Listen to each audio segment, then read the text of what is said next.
Вітаю, друзі! Хочу похвалитись нашим бордюрчиком із той хостері.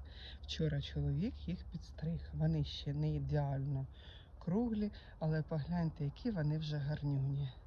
Цей бордюр ми створювали восени 24-го року.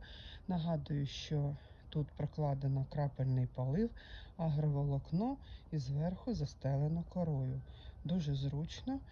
Полоти треба менше, але бур'яни все рівно проростають. Тому є два варіанти. Вибирати руками там, де ростуть близько біля коренів. Там, де далеко від кореня, можна використовувати гербіцид. Оприскувати ці бур'яни гербіцидом, і вони тоді гинуть. Але взагалі роботи набагато менше, ніж цей бордюр би був посаджений прямо в землю без агроволокна і без кори. Дякую за увагу. Заходьте на наш канал, підписуйтесь.